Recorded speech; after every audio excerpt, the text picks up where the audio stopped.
The 30th annual Alaska Native Art Auction, celebrating Indigenous artists and voices, takes place Saturday, March 21st at the Hotel Captain Cook in Anchorage. Information available at knba.org.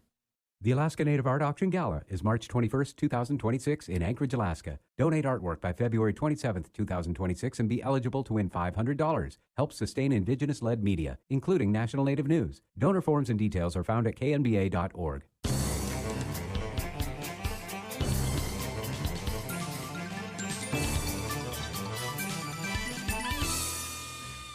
Welcome to Native America Calling. I'm Sean Spruce. Jim Gray led the Osage tribe into the modern era of self-governance. He oversaw the adoption of a new tribal constitution that guaranteed equal voting access in tribal elections, expanded enrollment, and championed a free press. He also bolstered Osage language and cultural revitalization. Gray walked on this month, and we'll talk with his family, friends, and colleagues about the man and his role in a transformative time in contemporary Osage history. That's right after the news.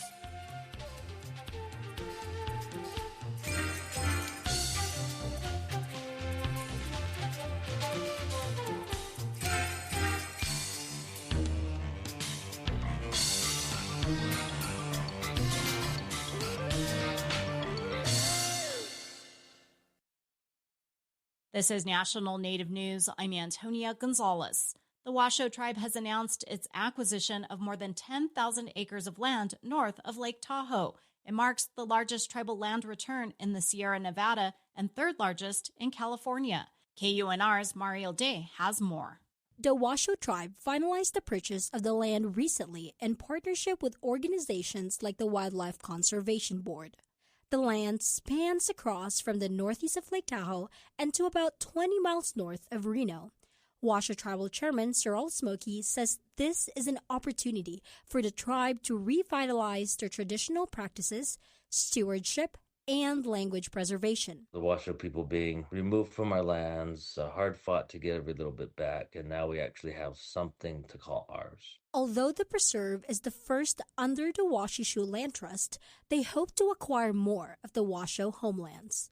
In the meantime, Smokey hopes to start restoring the land and focus on conserving the wildlife and its natural resources, while ensuring it's a safe place for everyone. For National Native News, I'm Mariel Day. Super Bowl halftime headliner Bad Bunny recently won 3 Grammys, including Album of the Year. One of his songs explores colonization of his homeland and Hawaii. HPR's Cassie Ordonio spoke with Hawaiians and Puerto Ricans last year about the similarities between the islands.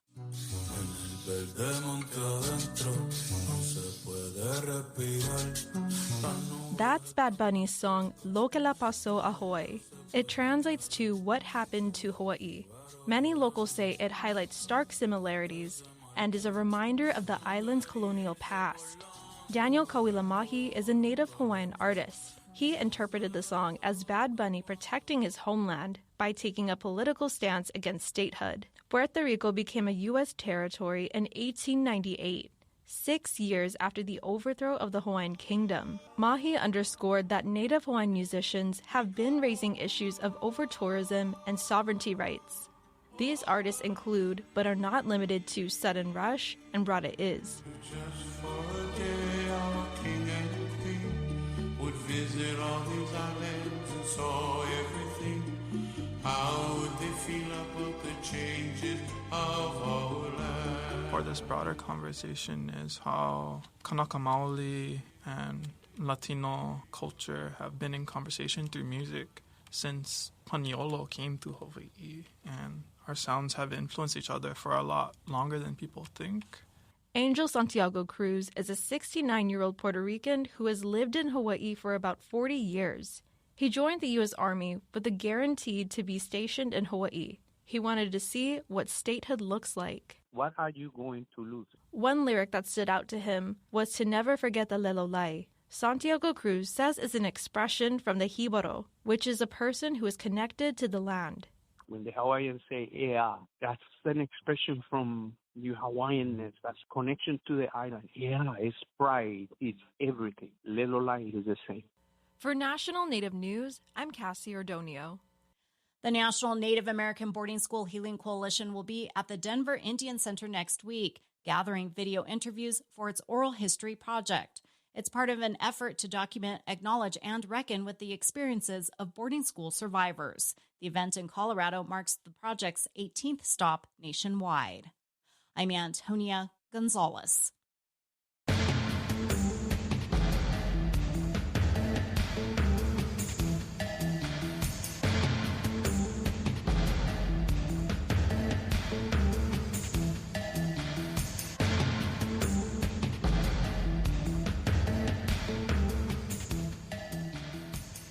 National Native News is produced by Koahnic Broadcast Corporation with funding by the Corporation for Public Broadcasting. Support by the American Indian College Fund, providing millions of dollars of scholarships to Native students every year. Applications are accepted through May 31st at collegefund.org or by phone at 800-766-FUND. Hear that? Tribal college faculty do so much, one can't say it all here. Nothing but respect. Visit mostthoroughdescription.com. The American Indian College Fund supports this program.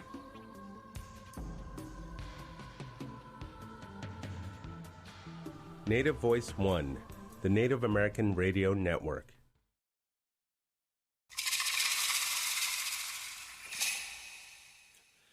This is Native America Calling. I'm Sean Spruce. As principal chief of the Osage Nation, Jim Gray navigated an overhaul of the tribe's government that improved citizen representation and expanded enrollment. He had to work through an archaic system mandated by the federal government more than a century earlier.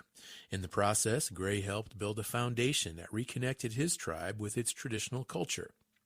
Among many other achievements, he became a voice for authentic representation as the global spotlight focused on the Osage Nation during the production and promotion of the Oscar-nominated film Killers of the Flower Moon. Jim Gray died this month at the age of 64. Today we'll talk with his family and friends about his legacy. Later in the hour, we'll also look back at Native causes championed by civil rights leader Jesse Jackson, who died earlier this week. Join us with a comment or question by calling 1-800-996-2848. That number is also 1-800-99-NATIVE. Joining us now from Skiatook, Oklahoma is Olivia Gray. She is the wife of Jim Gray, and she is Osage. Olivia, hello, and welcome to Native America Calling. Hello. Joining us from... I'm sorry, go ahead, Olivia. No, I said sorry. I had to clear my throat. Okay, thank you. Joining us from Denver, Colorado is Hepsi Barnett. She is a former chief of staff and government reform coordinator for the Osage Nation, and she is also Osage. Hepsi, hello, and welcome back to Native America Calling. Hi, thank you so much for having me. And joining us from Norman, Oklahoma, we have Yancey Redcorn. He is the CEO of White Buffalo Alliance. He is also an actor and the nephew to Jim Gray. He is Osage, Caddo, and Potawatomi. Yancey, hello, and welcome back to you also. Thank you for having me, and it's an honor to be here and talk about my uncle, Chief Gray.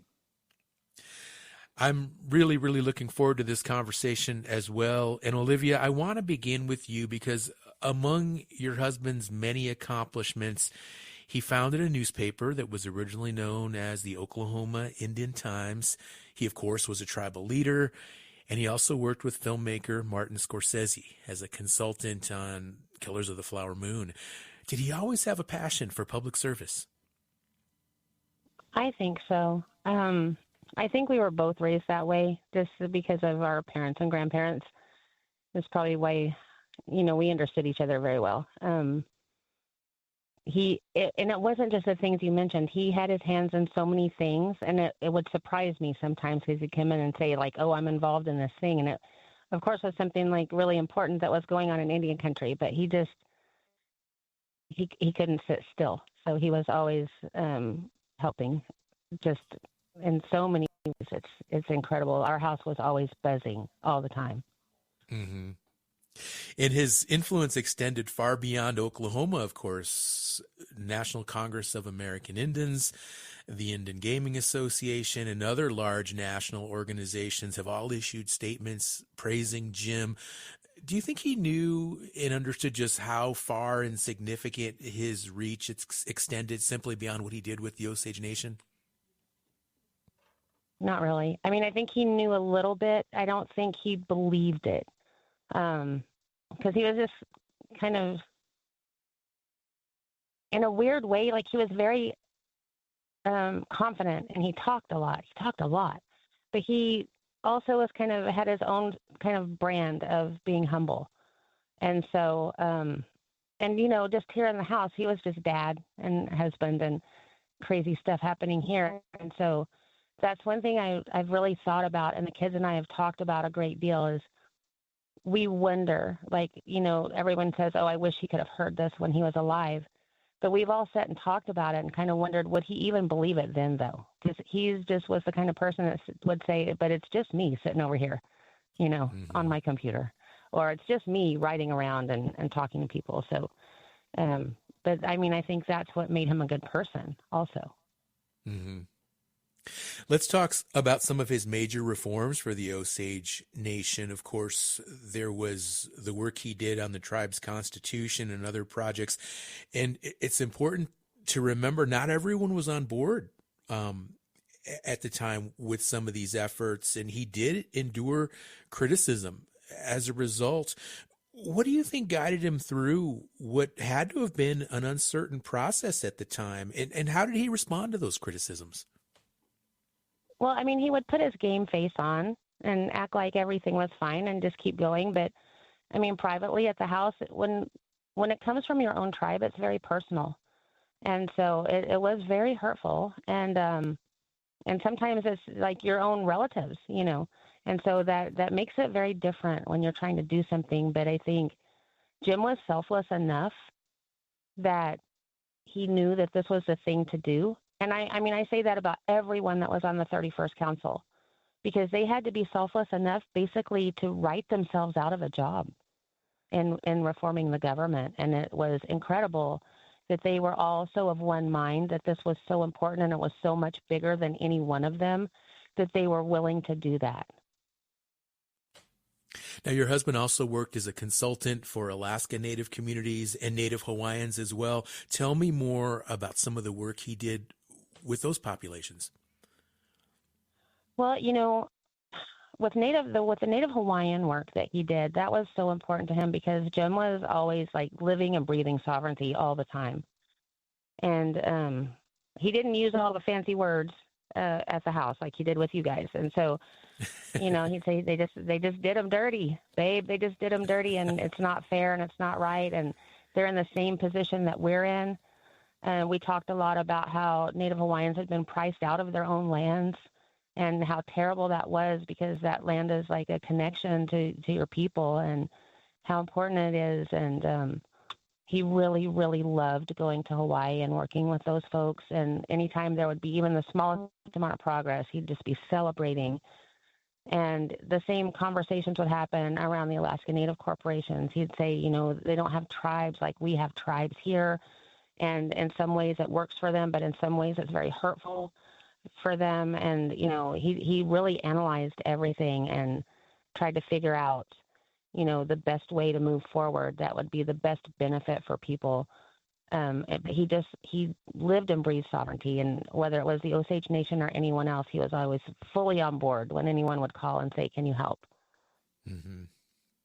Now, he was quoted at one point as saying that the most fun he had working was during his time as a journalist. And he later put freedom of the press in the Osage Nation Constitution when he was the principal chief. What did he say about his work with the newspaper? And what was it that he found so important about that part of his career? When he would talk about his days you could see him just come alive. He really liked it. But I think it was because he got to be freer when he was a journalist. It's very difficult sometimes to be the chief. And so when he was a journalist, it was like he was rocking and rolling. He loved that stuff. And he really mentored and championed even just our Osage News, our little tribal newspaper. He always took special care of those reporters and would talk to them and joke with them and encourage them. And even, knowing full well as a tribal leader that sometimes if you have a free and independent press, you're going to get stories that you don't like so much. But he knew it was that important. And I remember when the legislation came through and the first draft of that legislation, I think it was the first paragraph, Hepsi will remember, but it was like the Free Press Act, and then it talked about all the limitations on the press. And he was like, what is happening here? And so, we had some dark humor and we would laugh about things, but then he would get to work and he would set about how we need to fix these things. And, and he when he left us, he was on the board at the Tulsa World. It just excited him. Anything about journalists made him happy, and just he would get real animated, and you could just see the adrenaline start to flow. Mm-hmm. Olivia, before we started the show, we had a few minutes to chat, and you shared with me that you are doing this interview from inside your husband's car. It's a black car, and it's significant. Tell me a little bit about the car you're sitting in and why it's so special. Well, Jim and I have 7 children, and we have 7 grandchildren, and we have a crazy dog, and our house is chaos, but like in a good way. And he would need it to be quiet. And so he would always come sit in the driveway and sit out in his car to do interviews a lot of times. And his car is just this beat up old car because he's always driving. And I always would tease him and say, your car sounds like a go-kart. And so he couldn't even drive and talk. And so I started getting ready today, and I don't think I'm fully ready for this, but I also know what he would expect me to do. And so I went in and told the kids, go take the dogs out. I need it to be quiet. And then I thought, no, I'm just going to go sit in his car. And so I'm sitting in this beat up car with his empty water bottles in the back seat where you just drink water and just toss the bottles. And, I'm just sitting out here, and I just kind of feel like you sit next to me and we're doing this thing. Olivia, thank you again for sharing that. So I just love listening to you describe your relationship with your husband. We're going to take a short break. We're going to come back and we'll talk more about the legacy of Jim Gray. We have other guests on the show, relatives and people who knew him well. So stay with us, listeners. And for anyone who would like to join this conversation, you are more than welcome. The phone number to our Albuquerque studio is 1-800-996-2848. Just pick up your phone, give us a call. And we have producers who stand by. They're waiting for listeners just like you to call us. So what are you waiting for? Maybe you are familiar with Jim Gray, or you have comments with regard to his legacy. We'd like to hear from you. 1-800-996-2848. And, of course, we have our social media platforms available to you as well, Facebook and Instagram, also Blue Sky and Threads. And our website is always available also, and that's www.nativeamericacalling.com. We'll be right back.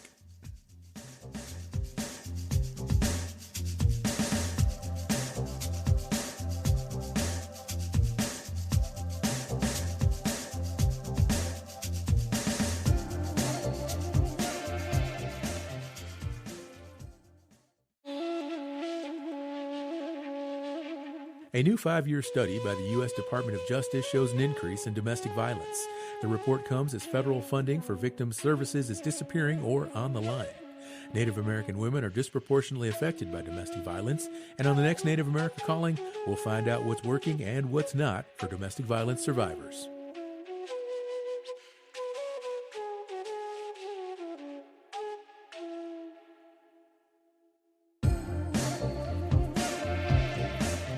Support from Davis Keelan Law Firm, a New Mexico firm standing with Native families suffering catastrophic loss. When tragedy strikes Indian country, we fight to restore stability, dignity, and justice. Bringing a voice to Native families and communities for 20 years. More information, daviskeelan.com.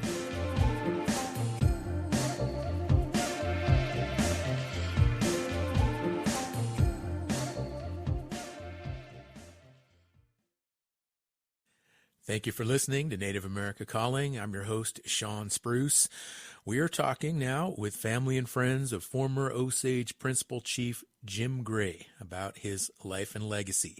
If you have a comment about Jim Gray and the many roles he has played in uplifting Native Americans, join us at 1-800-996-2848, or you can leave a comment on our website and social media pages. Let's now talk with Hepsi Barnett, former Chief of Staff and Government Reform Coordinator for the Osage Nation. And Hepsi, you were part of Jim Gray's administration as Principal Chief. How would you describe his leadership style and his vision as Principal Chief?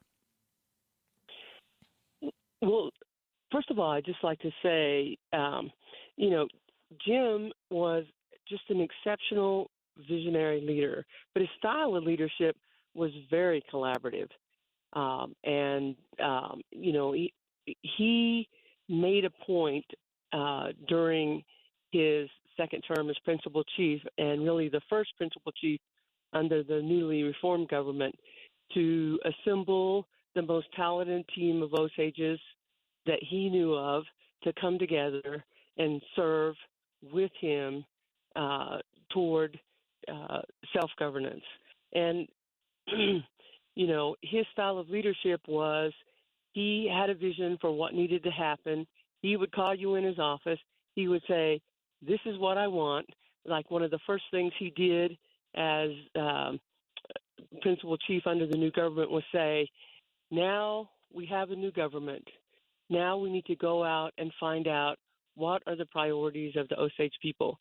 So he said, "Hey, Hepsi, here's what I want you to do. I want you to go over to the new Congress." We had a new 12-person Congress in place in a 3-branch system.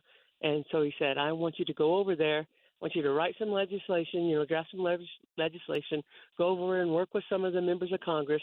I want you to find me $1 million, and I want to spend the first part of my first year going out and having a citizen-led strategic planning process. So we're going to go out, we're going to talk to all of the Osages that we possibly can, and we're going to get a 25-year strategic plan so we know what we need to do as the newly elected leaders here at the Osage Nation." So I said, "Okay, how much time do we have?" He said, "You have 2 days. You think you can do that?" And here was the thing. I thought to myself, now that is impossible. How am I possibly going to do that? But the thing about working with Jim was that he expected you to get it done. He was doing all these incredible things, and then you, in turn, needed to do incredible things. So when he said, "Yes, this is what I want, and this is how much time you have," you went out and did it. Everybody within his team in the new administration would do anything because he was just such a dynamic and charismatic leader. And he was working so hard, so you in turn worked so hard for him. All right, talk about getting some marching orders there in only 2 days to get it done. That's fascinating. You have 2 days. Yeah. Now, among so many of these big accomplishments, these reforms to the Constitution, I just can't get over how significant those were.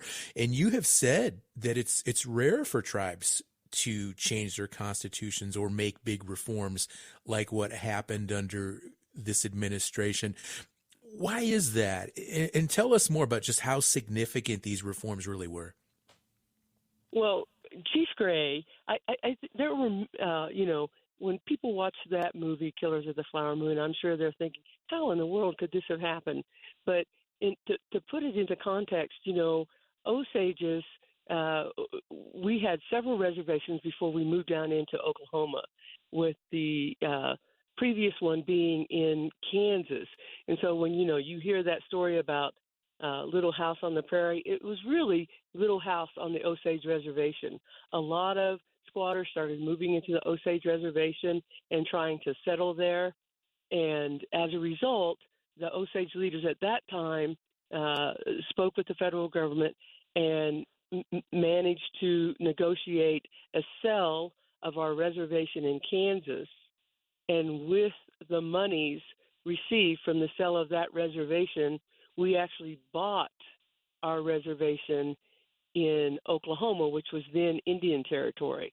And those leaders bought that reservation with those funds, thinking that, at that time in the 1800s, Oklahoma was never supposed to become a state. It was supposed to remain Indian Territory. There were a lot of tribes there, and most of the tribes had been moved into Oklahoma and treated for their reservations. We were the only tribe that actually bought and paid for our reservation, so owned the land, which is really how we were able to retain the mineral rights. So the oil that was discovered there at the end of the 1800s, we were able to retain the mineral rights. When we were in Oklahoma, we had developed our own constitution, an 1881 Osage Nation Constitution, which we, as a tribe, were using then to self-govern ourselves. At the beginning of the 1900s, it was decided that they were going to open Oklahoma up for settlement during that time. And the problem was that because we had bought our reservation, they were going to allot all the lands. If you know about, the Allotment Act, they were going to allot all the lands in Oklahoma now, take back a lot of the Indian land on the reservation and open it up for settlement. And the Osages were actually holding up statehood because they couldn't allot our lands because we own those lands. And so finally a deal was negotiated where they would allot the Osage reservation, but only Osages would receive those allotments.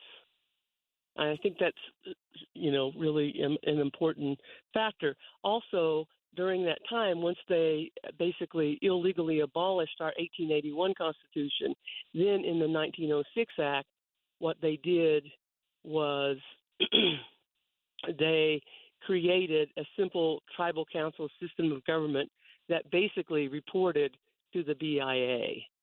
So it was really the predecessor to the, those boilerplate IRA constitutions that you see. That simple tribal council system was created in 1906 for Osages, was really the predecessor to those IRA constitutions. So really, we had really a good history. Yeah, we had a really flawed system of governance, and because of the Osage Reservation and the fact that we owned it, we had our own allotment act. It was the 1906, called the 1906 Osage Allotment Act, passed by Congress.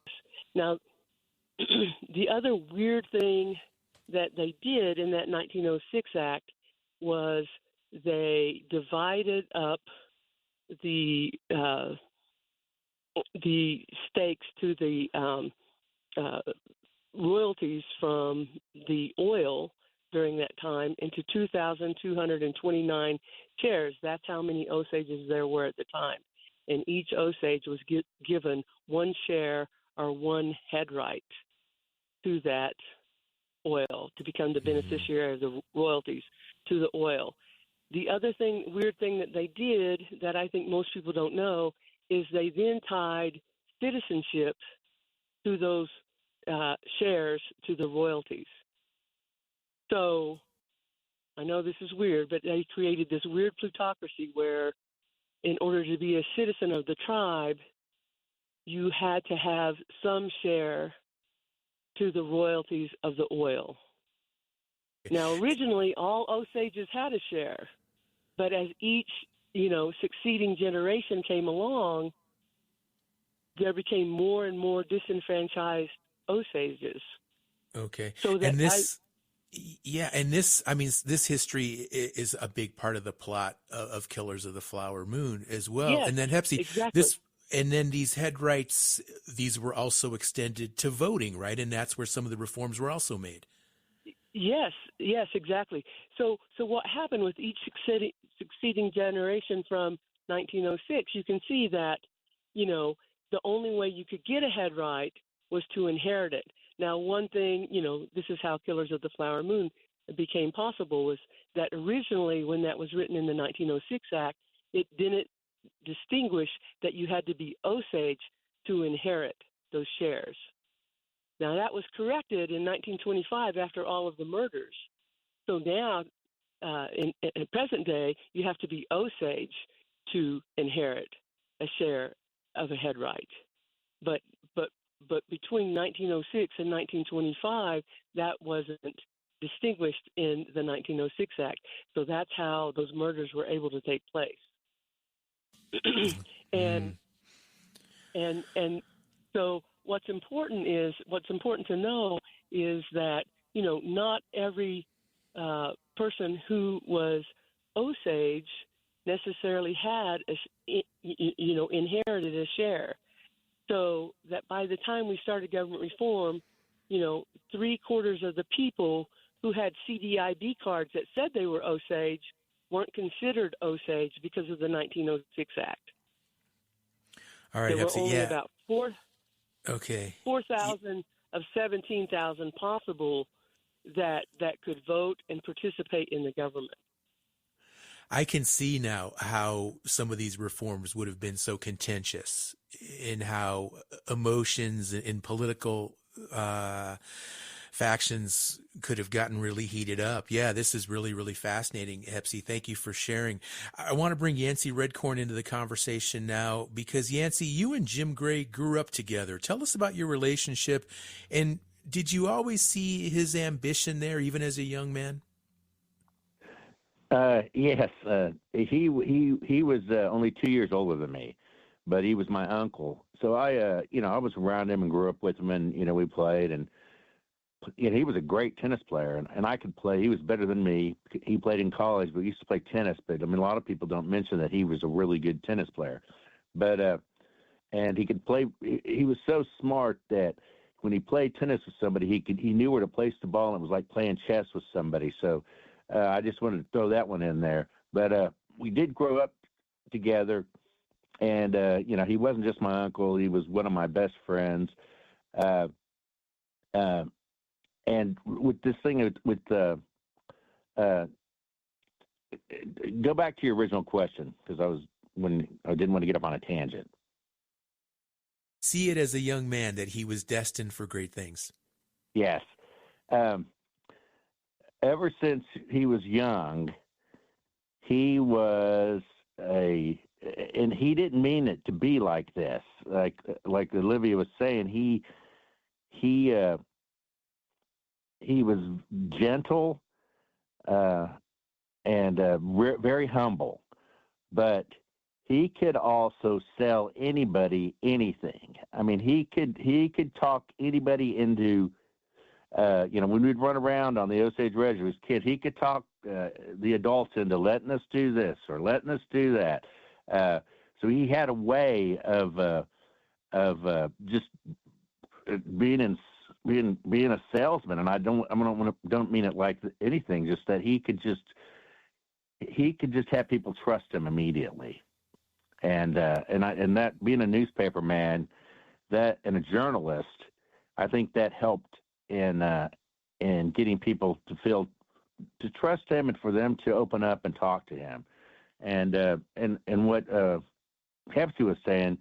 Adding on, like he was a natural mediator. I mean, when we got older, we worked together and worked in different projects, and he would sit in meetings where people truly couldn't stand each other, and he'd stay calm and cool and steady, and while they'd all argue, and he'd listen carefully, and he wouldn't let anything escalate. And then after he let both sides feel heard, he could somehow move those opposing sides toward compromise, and that was a really special ability to have that. I mean, we need that, nowadays. I mean,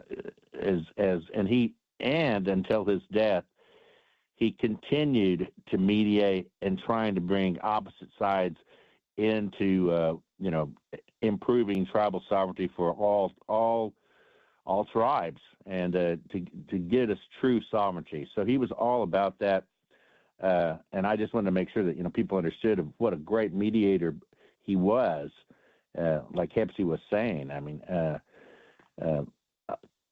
as we got older, my dad was his cousin, but my dad was a lot older than he was. But they worked on equal levels. And matter of fact, my dad, Charles Redcorn, was his campaign manager. And then when they passed to where they could write a new constitution, Chief Gray appointed my dad to be on the Osage Government Reform Commission. And it wasn't until I was 45, or something like that. I was in my 40s when I was able to vote as an Osage citizen. And there was another one, that a gentleman that was maybe he was 80, that got to vote because his parents didn't die till they were about 100, and so he wasn't able to vote until he was 80 when they reformed and started the new Osage Constitution, where all Osage citizens could vote. So I wasn't able to participate because my Osage parents were still alive, and so but because of the new Constitution, I was able to start participating in the government in 2006. So I'm very grateful for Chief Gray's vision, and it's helped me and it's helped my son, and to participate in it. I mean, we've always been able to participate in the Osage traditions and the culture and the dances, but we weren't able to participate in what government we had until Chief Gray brought about this new government. So he was just, again, he was bringing opposing people that were not in favor of it. He was able to bring them to a compromise to where we were able to have a new government. And those really are the traits and characteristics of great leadership as you share them, Yancey. We're going to take another break, and the phone lines are open for listeners who would like to join the conversation, 1-800-996-2848.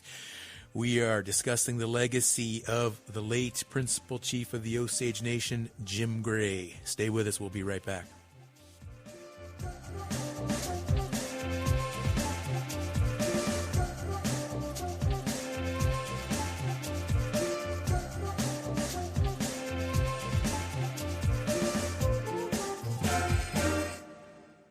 Support by the Gathering of Nations Powwow. The last dance is this April 24th and 25th at Expo, New Mexico. Main Street will be Native Route 66 with classic cars, motorcycles, roving dance performances, and more.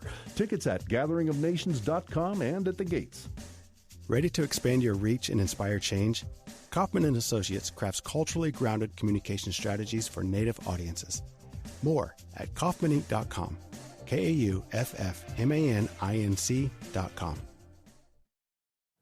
Thank you for listening to Native America Calling. We're talking with family and friends of former Osage Principal Chief Jim Gray about his life and legacy. And I'd like to go back now to the wife of Jim Gray, Olivia Gray. She joins us from Skiatook, Oklahoma. She's doing this interview from his car. And Olivia, you shared earlier that you and your husband, you raised 7 children together. And I just want to ask one more question of you. What lessons did he want to instill with future generations? No, he loved kids. No matter what he was doing, if any of the nieces or nephews were running around the house or the kids and they'd say, hey, and they wanted to talk to him, he would stop what he was doing. He was all about, he always thought for the future. He didn't just think about the here and now. And he was always concerned with raising strong leaders for the future so that our governments can continue on and our culture and our traditions could continue on. And that was always in the front of his mind, always. And he didn't care how you did it. You know, he would give guidance and he would answer questions, but he wanted you to find your own way to do it. And I see that in our children. You know, we have children that are business owners. We have children that are activists. We have children that were instrumental in getting our marriage equality legislation passed at Osage Nation. We have children that work with me and go out and search for missing and murdered Indigenous people, I mean, our kids are incredible. We have kids that are artists. And that's not even counting the nieces and the nephews and the kids that are our kids that we didn't have, but they just ended up being ours. He's just the most gentle, loving, incredible, motivating, nerdy, funny man. Olivia, thank you again. This has been wonderful talking with you and our other guests about the life and legacy of your husband. Thank you. Thank you. Accolades are pouring in from all over the world for the Reverend Jesse Jackson. The civil rights leader died this week at the age of 84, and he often used his platform to speak out on Native issues, including uranium dumping on tribal lands and the Dakota Access Pipeline.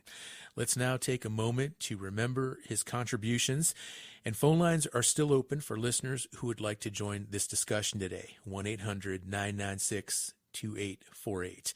To talk more about the late Reverend Jesse Jackson, we're joined now by Suzanne Schoen-Harjo in Washington, D.C.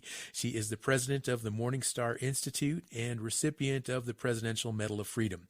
She is Cheyenne and Hodolgi Muskogee. She's been a guest on our show many times. Suzanne, hello and welcome back to NAC. Thank you so much. Suzanne, you and the late Reverend Jesse Jackson, you were friends. How would you like people, especially Native people, to remember him? Well, as a good friend, as a good ally, as a person who understood primarily through the great teachings of Hank Adams and others at the 63 March on Washington and the 68 steering committee of the Poor People's Campaign, the difference between equality under civil rights and equality under the law, and what adversaries to Native treaty rights meant by equal treatment for everyone. They meant to abrogate the treaties, and that was something that Hank Adams was and others from National Indian Youth Council were instrumental in conveying to Dr. Martin Luther King Jr. and John Lewis and others in the civil rights movement about how they could be the best possible allies with Native peoples. And Jesse Jackson really took that to heart. He, by the way, thought the world of Jim Gray. Jim Gray met him through two of his siblings, Louis Gray and Gina Gray, who were at the Wounded Knee occupation in 1973. And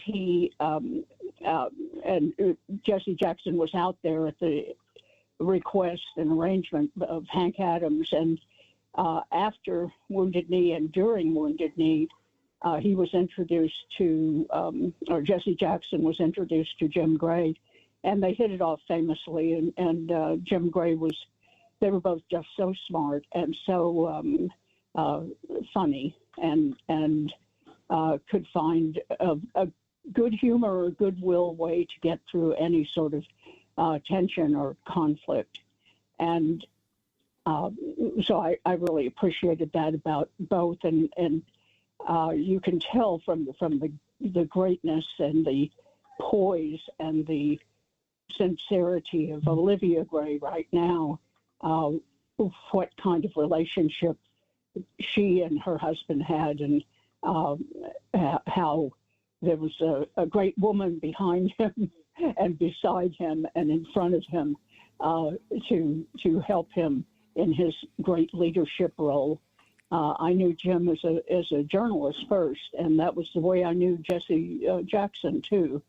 And although our lines between journalism and activism and advocacy all got pretty blurred in the old days and even today, because you still have people who learn in journalism school that you're supposed to be totally objective as a journalist, and anyone who's worked in journalism and communications knows that's impossible, and it never happens in the real world of journalism.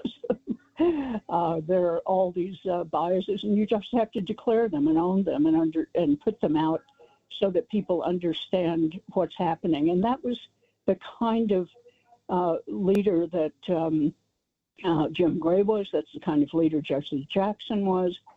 And it was Jesse Jackson was involved in the steering committee work, of course, for the Poor People's Campaign before and after Dr. King was assassinated. And he, that's where he and Hank Adams and others from National Indian Youth Council really formed a bond to work together and do things. And he was very much a friend and ally. He joined on a very important message to President Carter at a key time during the negotiation on the Maine Indian land claim settlement before it was signed into law, of course, in 1980. And there was a hump that everyone had to get over, and Jesse was part of the group of luminaries from all walks of life who made that kind of statement that meant something very important to President Carter, and he acted on it and did as everyone had requested on the side of the Passamaquoddy tribe and the Penobscot Nation. He did the same thing. He was an easy sign-on guy. You would just tell him he wanted to know what it was. He wanted to know how to defend it and how he could best articulate it, and a very quick study. And once he got that, he would say, "Oh yeah, and anything else, just sign my name too," and related to that matter. And he did that. We had an odd procedural kind of thing after the Bakke case of affirmative action case was already argued and submitted to the Supreme Court of the United States. Both sides had argued Indian preference in hiring and employment and promotions to support their side for or against affirmative action. And our telegram basically said, that has nothing to do with Indian preference. Indian preference is political status. It's not a racial determination, and so on and so on. So we had this pretty elaborate, very targeted telegram to the Supreme Court, which is way out of order if you're part of that case, and we were not part of the case. And so we did what any people in the public could do to say, please clarify that we're not part of this, which the Supreme Court actually did in a footnote to the Bakke case. It's a little obscure thing, but those are the kinds of things that Jesse Jackson was willing to do. He wanted to be used in the way that he would be most effective. If it was his name on a sign-in thing, great. If it was him making a speech on something, great. He was down for everything. Okay, Suzanne, thanks so much for this information. This is so enlightening. Let's take a moment now to listen to a few words of one of Jesse Jackson's famous speeches, "I Am Somebody." This is a recording from his 1971 album of the same name. I am somebody. I am somebody. I may be unemployed, but I am somebody. I may be unskilled, but I am somebody. I may be uneducated, but I am somebody. I may be in jail, but I am somebody. I am God's child. Soul power, black power.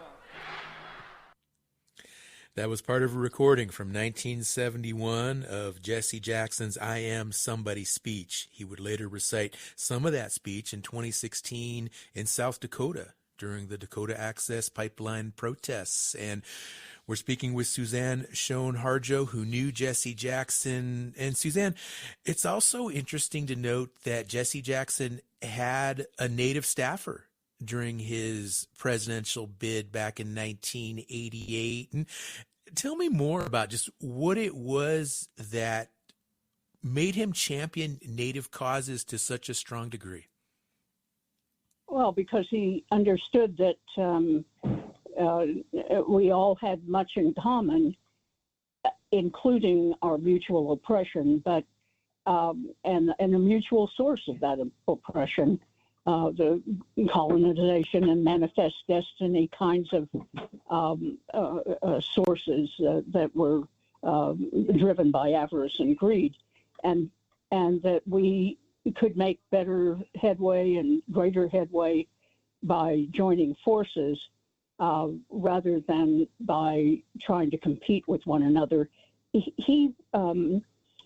I had him go out to the National Congress of American Indians in connection with one of his bids for Congress, and he had a donor pick me up at the convention site, take me to the airport so that we could ride back, pick him up at the airport and ride back to the convention site so he could run through what he intended to say and get my take on it. And so he outlined what he was going to say, and then he talked about, just the thing I usually do about I am somebody. And I said, no, that would be great. Just don't be surprised if a lot of our people aren't as enthusiastic as you expect most of your audiences to be, because this is a political setting, and a lot of the people are very uptight or think that there would be a loss of dignity if they participated in something that was too exuberant. And so he said, should I say it, go into that? And I said, oh no, do it, but just don't be surprised if you have a tepid response. So we got there, and he was introduced and did his talk, and he built right up to I am somebody. And by golly, everyone in the audience was going, I am somebody. And people that were is amazing. Standing and on their feet. and I was in the wings, and he glanced over at me like, fat lot, That is but classic. it was quite wonderful. And one of the people, and everyone loved him. They thought he was great. One of the tribal leaders in that area, which was the Green Bay area, was pretty churlish and said, it's a hell of a rainbow, black and red. And tried to, cause division in that way. While others, like Jim Gray, said, we are somebody together, and we're part of this. We're part of that rainbow that he's trying to construct. And it's something, he's making something that's something of beauty, of power, uniqueness, and that we all together make that.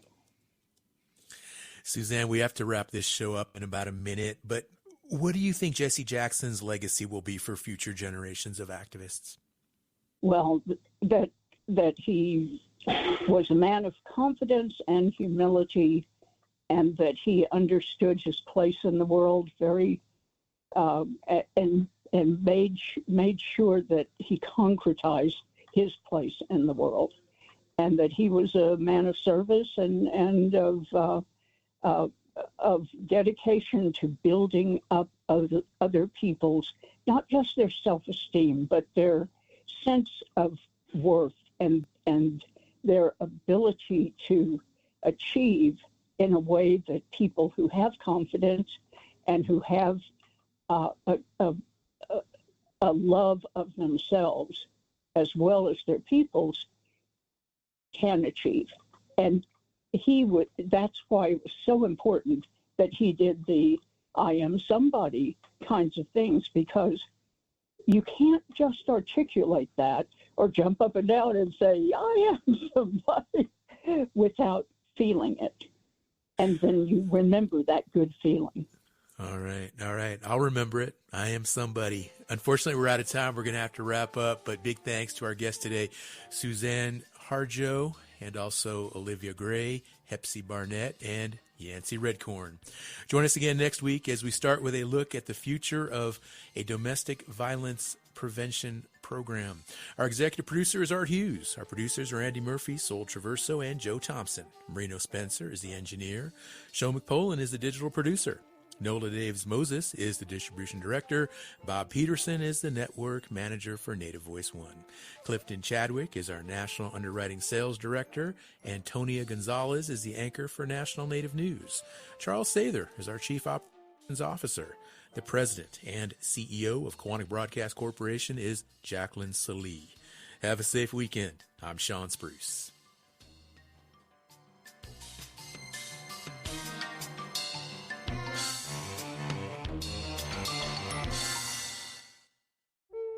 Faculty of tribal colleges and universities support their students in countless ways. They say I believe and offer help before it's asked. Hear that? That's everything tribal college faculty do for their students on Fast Forward.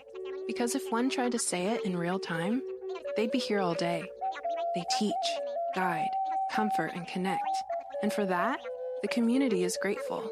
Learn more at mostthoroughdjobdescription.com. The American Indian College Fund supports this program. They give extensions, cheer progress, share laughter, create calm, and allow reflection. They inspire hope, share wisdom, guide gently, validate feelings.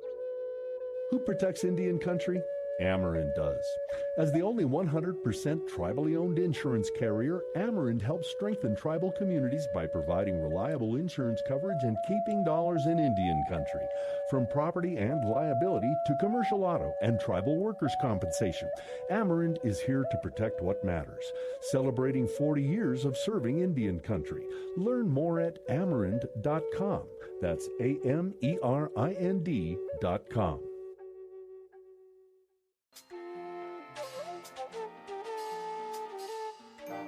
Native America Calling is produced in the Annenberg National Native Voice Studios in Albuquerque, New Mexico by Quantic Broadcast Corporation, a Native nonprofit media organization. Funding is provided by the Corporation for Public Broadcasting with support from the Public Radio Satellite Service. Music is by Brent Michael Davids. Native Voice One, the Native American Radio Network. The 30th Annual Alaska Native Art Auction, celebrating Indigenous artists and voices, takes place Saturday, March 21st. Corporate sponsorship opportunities are available. Information at kmba.org.